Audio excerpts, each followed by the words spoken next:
Enggak kemenang kan? Nata.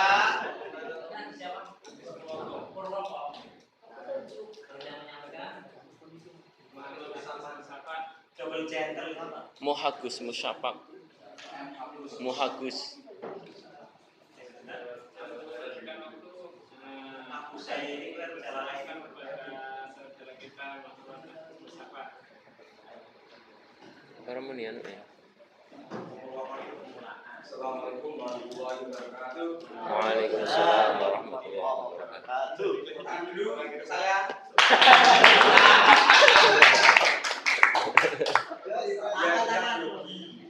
Kan biasanya kan Pak Komar kita Komar. Dan sekarang yang kecil-kecil maju dulu. Kecil tapi kan betul. Nanti sampai kenalkan kami dari kelompok 3. Nama aku Sutama. Saya Cek tes. Ini termasuk hambatan apa? Mulut aku Pak.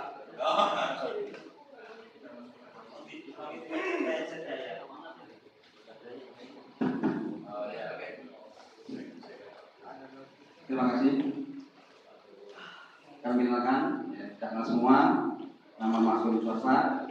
Istri dari satu Pak, anak-anak juga 1, putra 4, sampai 5 dan insya-Allah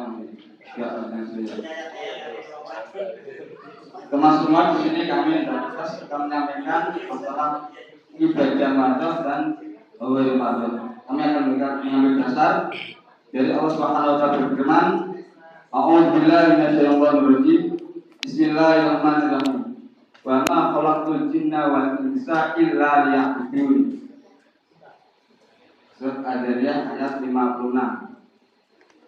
Yang artinya Allah berfirman, saya tidak menciptakan jin dan manusia kecuali untuk beribadah. Nah, kata ibadah ini digolongkan bagaimana kita beribadah kepada Allah Subhanahu wa taala, perwujudan sebagai manusia untuk menghamba kepada Allah Subhanahu wa taala. Dalam ayat lain Allah Subhanahu wa taala menerangkan, "Wa ma arsalna rasulin illa li ta'atillah." Ayat An-Nisa ayat 64. Allah, saya tidak mengutus dari seorang rasul kecuali untuk ditaati atau diikuti. Nah, ini menunjukkan bahwa kita semua untuk menghamba kepada Allah Subhanahu wa taala dengan bertaat pada Rasulullah sallallahu alaihi wasallam. Dalam ayat lain, inna sholata kan alumina kitaban mawqutan. Sesungguhnya salat itu diwajibkan kepada kita semua yang telah diberi waktu berwaktu atau waktu yang sudah ditentukan oleh Allah Subhanahu wa taala. Jadi kita sebagai manusia wajib beribadah kepada Allah Subhanahu wa taala. Caranya kita beribadah itu harus mencontoh dari Rasulullah sallallahu alaihi wasallam. Orang tidak boleh tak karepe piyambak. Jadi ibadah Ramadan di sini ibadah yang mana harus ada dasar dalilnya dari segi kewajibannya atau dari caranya.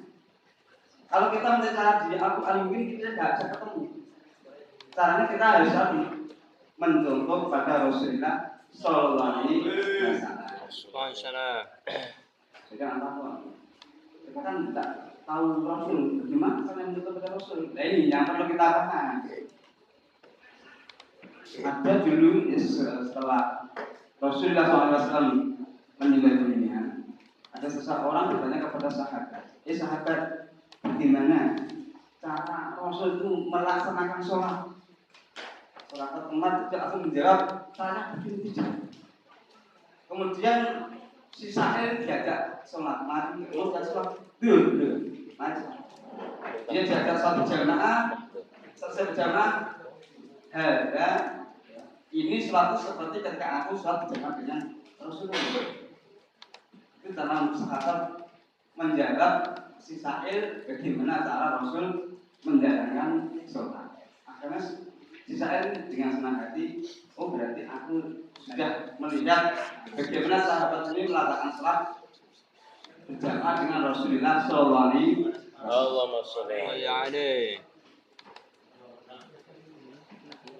Terus karena salat ini ada syarat rukunnya atau syarat dan yang lain-lainnya, seperti juga ada syarat bagaimana kita berwudu, bagaimana kita bertayamum dan sebagainya.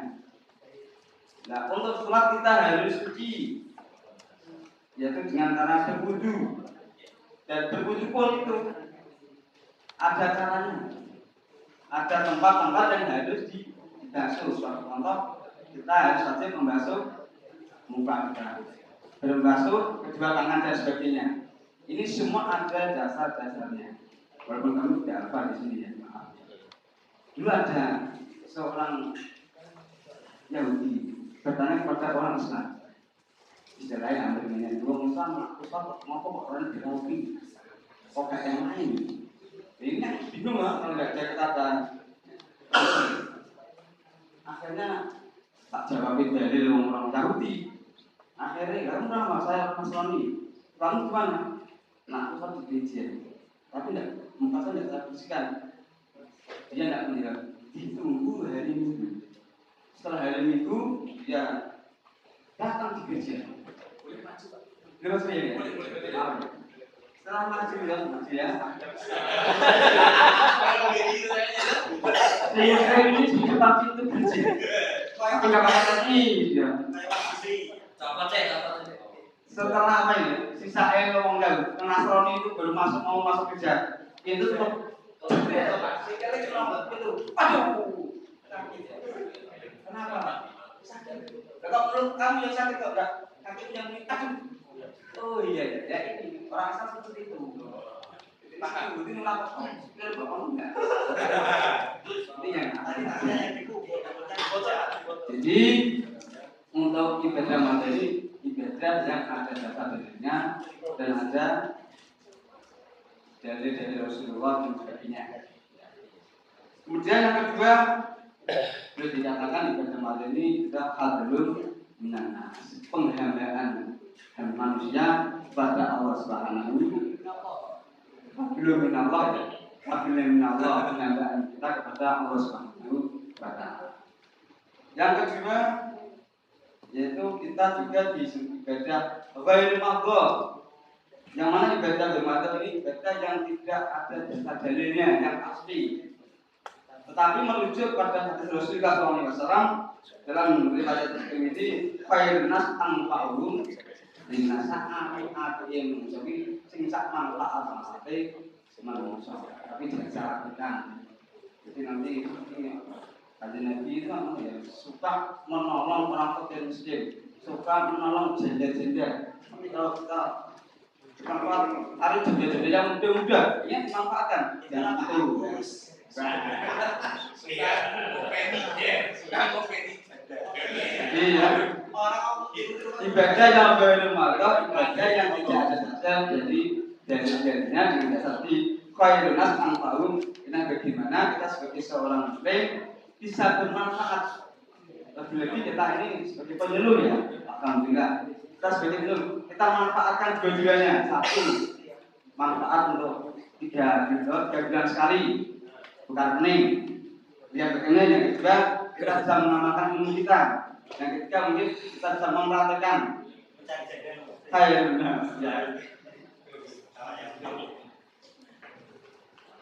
Nah, dasar untuk ibadah berumah. Yang pertama itu ibadah yang mana karena tidak ada dasarnya. Sesuatu yang kita berbuat ini tidak ada larangan dalam Al-Quran. Ya, tidak ada larangan dari Al-Quran. Jadi mungkin dalam kita ini ada sesuatu. Tadinya kalian ini dapat masih joko-joko datang satu tempat untuk menjadikan lampu. Mungkin tradisi jalan itu tidak sesuai dengan tradisi kita. Kita jangan lampu kita itu jangan gitu. Kita lihat apa yang mereka kerjakan. Kira-kira ini melanggar syariat atau tidak. Kalau tidak melanggar, biar tidak apa-apa. Kita teruskan, tapi kita isi, kita manfaatkan mereka, kita ajak untuk pendekatan apa? Untuk berilmu agama. Yang kedua, perbuatan lebih rumah tidak harus contoh kepada Rasulullah SAW. Kalau persis contoh katanya tidak apa. Contohnya jangan Nabi itu tidak ada. Naik sepeda tidak ada. Kalau kita mau menjaga Nabi kan mau jalan kaki, naik kuda. Kalau sekarang tidak perlu. Ya.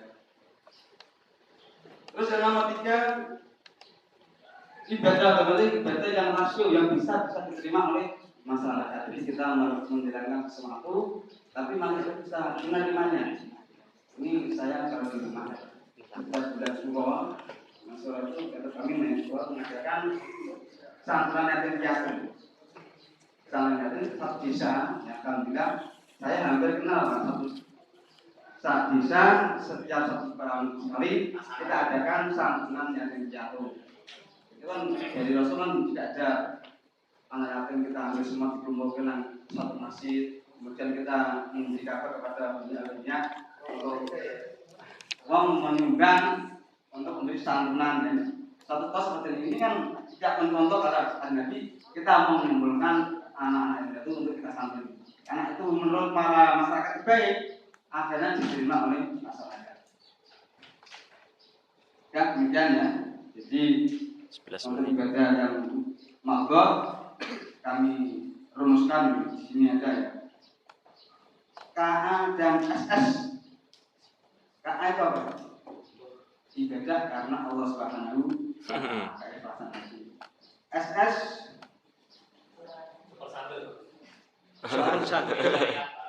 ibadah yang didasari dengan syarat yang sesuai dengan syariat agama Islam. Untuk ibadah yang kedua itu gampang ini yang penting kita mau berbuat baik. Yang kedua dalam berbaik harus juga karena Allah Subhanahu wa taala agar amal kita diterima oleh Allah Subhanahu wa taala. Sekian, wassalamualaikum warahmatullahi wabarakatuh. Waalaikumsalam warahmatullahi wabarakatuh. Yang demikian tadi paparan 12 menit. Beri aplaus dulu untuk Bapak Muhammad Abdul Pak. Paparan tentang ibadah mahdzur dan ilmu mahdzur. Tentunya kami minta tanggapan dari teman-teman kelompok lain untuk memberikan tanggapan atau mungkin penyempurnaan yang jelas ya, karena kami masih banyak kurang sempurna. Maka Pak Wildan. Terima kasih. Saya merasa Pak dengan kesimpulan tadi bahwa ibadah di rumah itu adalah singkatannya BB, berbuat baik. Ya, nyapu jalan apik, asal-asal apik. Itu kan bukan merupakan suatu ibadah. Jadi setiap perbuatan baik itu tidak tentu perbuatan baik belum tentu bernilai ibadah. Sesuatu yang bersifat baik rumah itu akan bernilai ibadah apakah ada niat yang baik. Jadi kata kuncinya adalah amal apik dan ada niatan. Terima kasih. Jadi Pak Wildan kira ya. Jadi apapun perbuatan yang kita kerjakan itu kalau ada baiknya bisa menjadi ibadah. Setelah Pak menemukan kita resik-resik jalan ya. Kalau dalam hati itu kenal waktu itu benar imam. Ya, kebersihan itu setengah daripada imam. Suatu contoh ya, nanti dalam artinya barang siapa tahu di depan ada sesuatu kok nyingkir ke waktu itu pahala. Ya, apalagi kok selesai. Ini jelas itu. Ya. Masalah aja.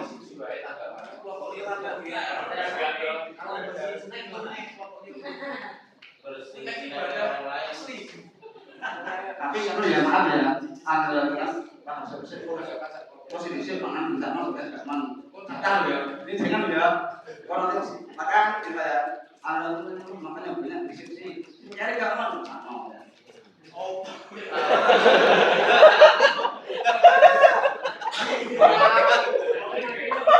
Mengenai hatiku ini. Kamu Pak kemarin datang ke Kalau yang lain saja. Orang berkasih Kemarin rambut kanan saja.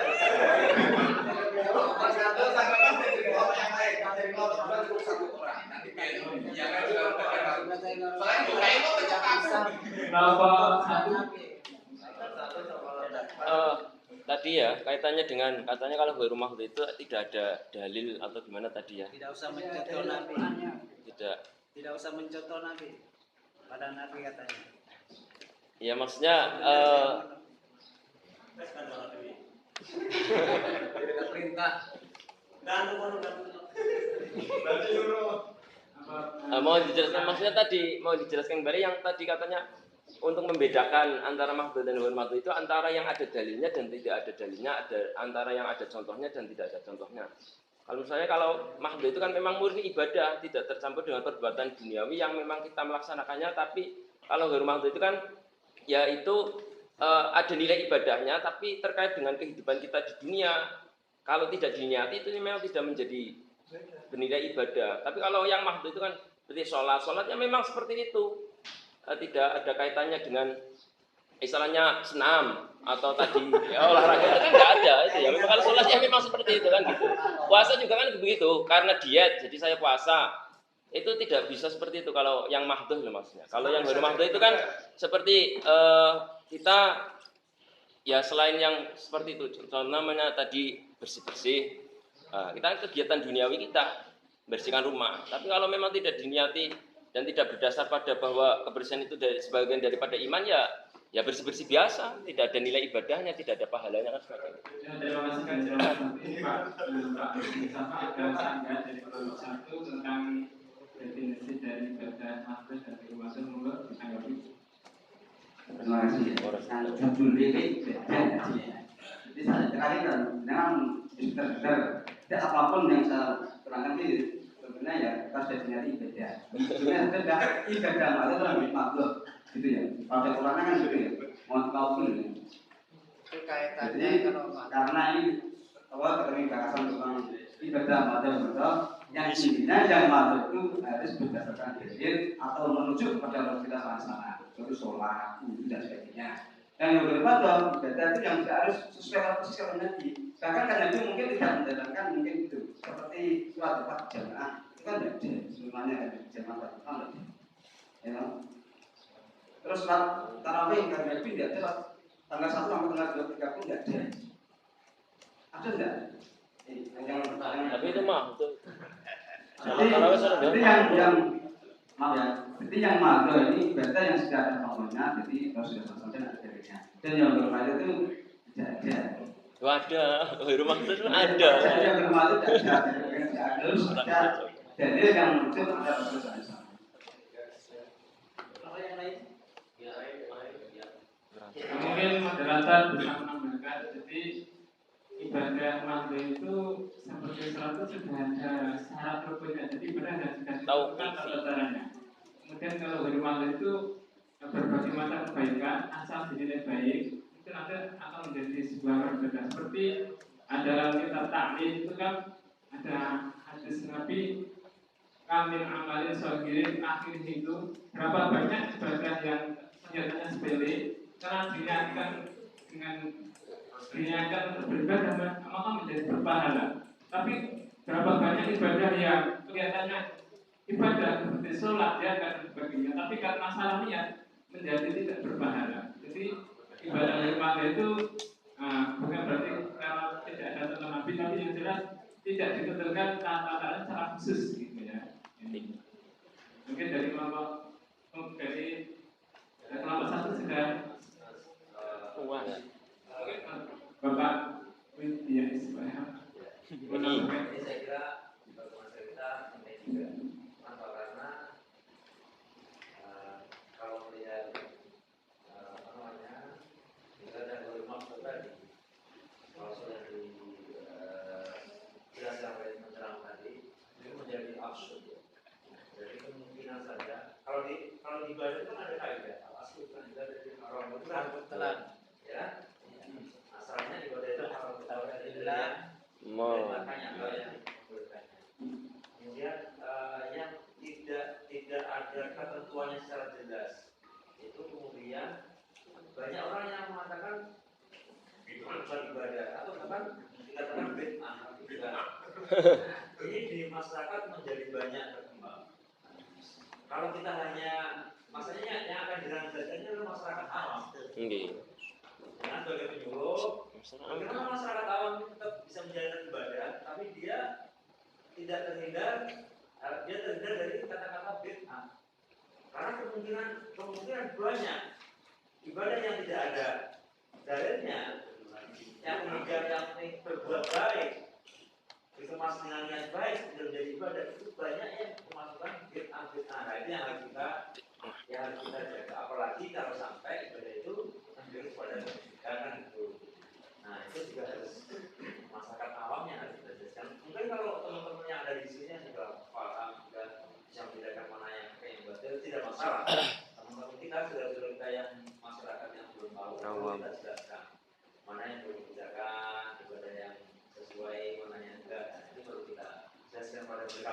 Saya di sini, karena masyarakat kita banyak beragam dan ritual-ritual di kampung kita itu bermacam-macam. Betul.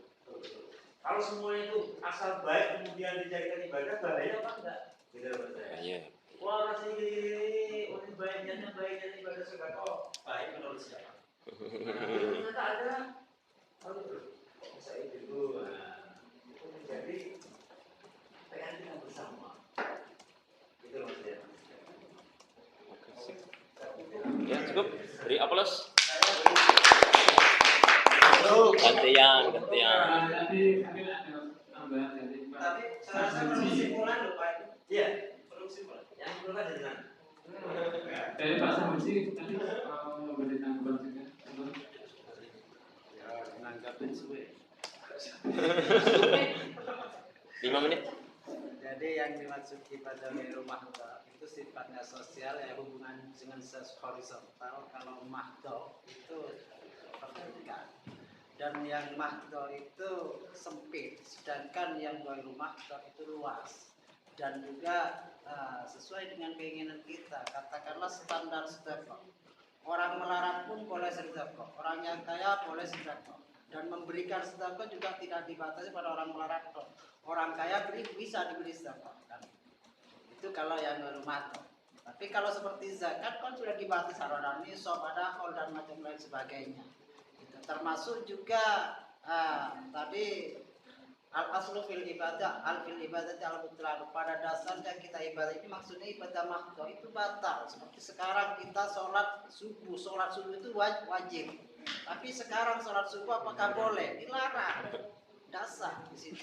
Jadi sifatnya sempit. Boleh. Gitu. Terima kasih. Ya, ini ada tambahan dari Pak Samusi dari kelompok kedua. Terima kasih yang banyak.